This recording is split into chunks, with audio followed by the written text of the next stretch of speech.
प्रभु, आपके लिए तो शून्य से प्रकट हो सकता, ये तो बस एक शिला है।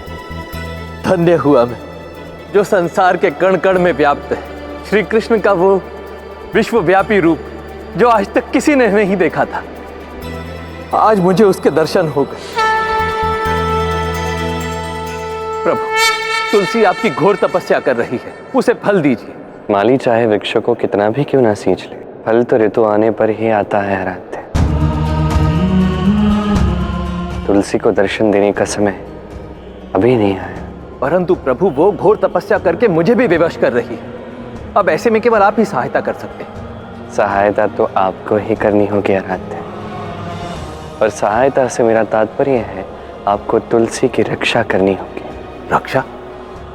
परंतु किससे? उसके संकल्प से।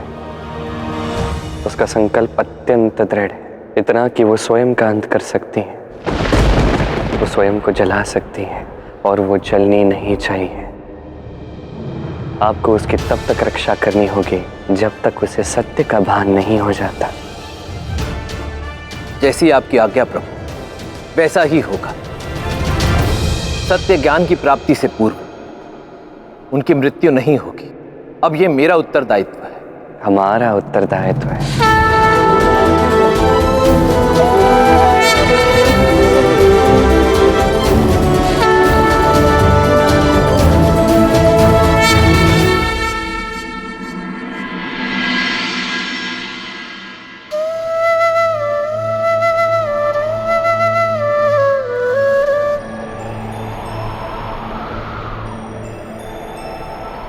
ये तो कृष्ण की बांसुरी की धुन है।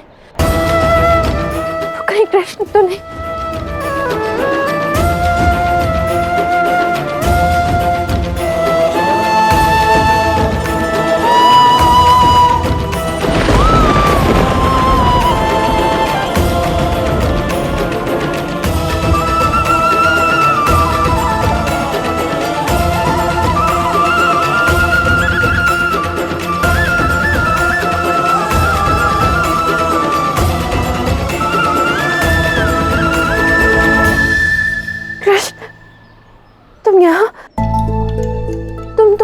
तुम तो लुप्त हो गए थे ना, फिर यहाँ कैसे लौट आए?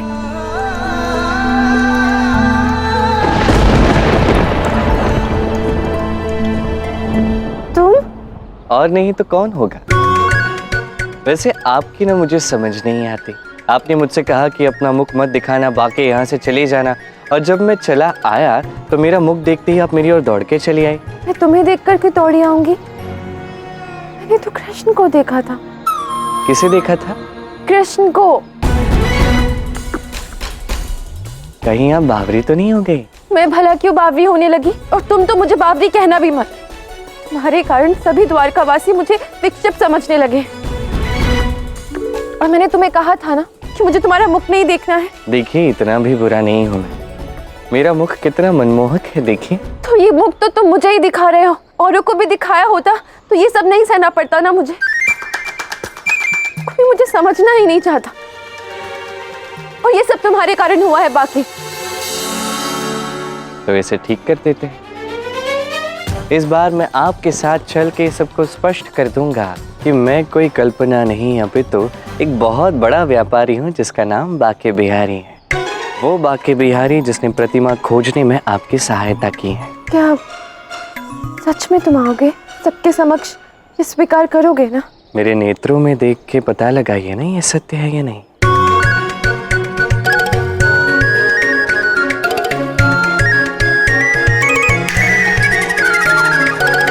फिर से माया कर रहे हो। मुझे तुम पर तनिक भी विश्वास नहीं है। फिर जो कहना है कहो, मैं नहीं आने वाली तुम्हारे साथ। किंतु आप मेरी बात तो।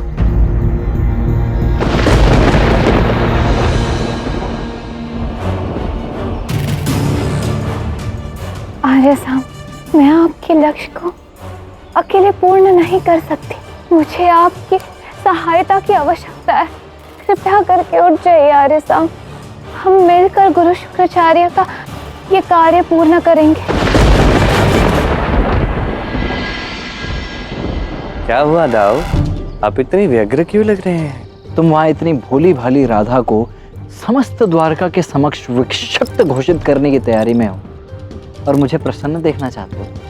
ये कैसे संभव है कान्हा? देखिए दाऊ, कभी कभी हम जो नहीं चाहते हैं वो भी होता है। जो होने वाला है उसके विषय में विचलित होकर क्या लाभ है?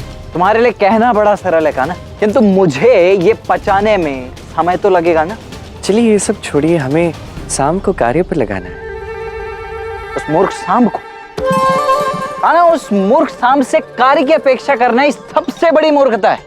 अरे नहीं नहीं दाऊ, जो मूर्ख होते हैं ना वो भी कभी कभी बड़े काम के सिद्ध होते हैं।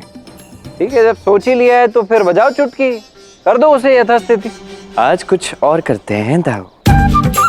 ऐसे मैं चुटकी बजा के सब करने वाला था, किंतु आपको ऐसे देख के मुझे लगता है आज आपको प्रसन्नता की थोड़ी आवश्यकता है। तो आज ये कार्य आप कीजिए। आप जाइए शाम के पास और उसे उठा कर आइए।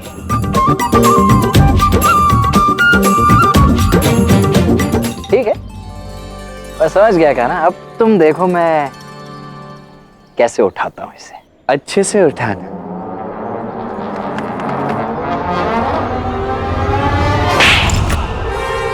अरे सांब,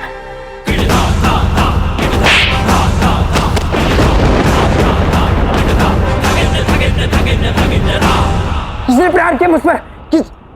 लक्ष्मणा, तुमने मुझ पर प्रहार किया? ये आप क्या कह रहे हैं आर्य साहब? मैंने आप पे प्रहार नहीं किया है। यदि तुमने मुझ पर प्रहार नहीं किया है, फिर मुझ पर प्रहार किसने किया है? आर्य साहब, विश्वास कीजिए मेरा, मैं भला आप पे प्रहार क्यों करूंगी? हाँ, मैंने आपको पुकारा अवश्य था। परंतु तुम मुझे पुकार क्यों रही थी? हाँ आर्य साहब, आप उस दिन उस मंदिर गए थे, वहां उस प्रतिमा के प्रभाव से आपकी ये दुर्दशा हुई थी।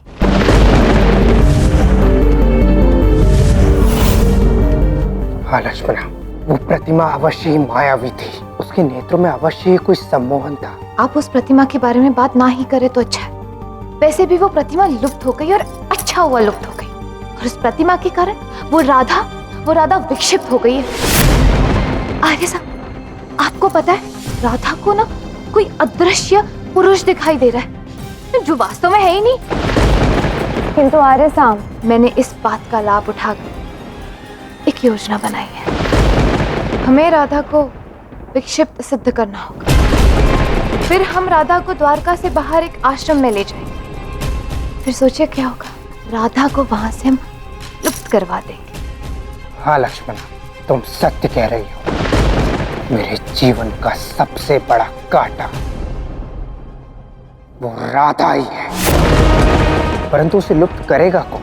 इस विषय में तो मुझे गुरु शुक्राचार्य ने कुछ भी नहीं बताया। हाँ, किंतु उन्होंने मुझसे ये कहा था कि समय आने पर हमें सब ज्ञात हो जाएगा। तो फिर इसका तो एक ही अर्थ है कि हमें किसी भी प्रकार से राधा को विक्षिप्त घोषित करना ही होगा। अवश्य आर्य साहब। अच्छा, वैसे ये बताओ कान्हा कि तुमने इस मूर्ख सांब को किस कार्य के लिए जागृत किया है? एक अत्यंत विशेष कार्य है दाऊ जो शाम को करना है, तभी तो मैंने शाम को जागृत किया है। चलो, किया है तो कुछ सोच समझ कर ही किया होगा। करो, मैं चलता हूँ। अरे आप कहाँ जा रहे हैं दाऊ? अभी तो आपको मेरे 2 कार्य करने हैं। अब क्या कार्य सूझा तुम्हें मेरे लिए? अब आप मेरे दाऊ हैं। अब आपसे सहायता नहीं मांगूंगा तो किससे मांगूंगा? बस बस बस, अधिक बातें ना बनाऊंगा ना। कार्य क्या है वो बताओ। देखिए, पहला कार्य यह है कि राधा अत्यंत क्रोधित है, तो वो तो किसी को जाके कहेगी नहीं कि मैं हूं, और ये कार्य तो करना होगा। तो ये कार्य आप करोगे, सबको द्वारका में जाके बता दोगे कि मैं हूं। ठीक है। और दूसरा कार्य? ये जानने के पश्चात सबके मन में जिज्ञासा जागेगी, सब आएंगे मुझसे मिलने, परंतु राधा नहीं आएगी, तो उसे आपको लेके आना है।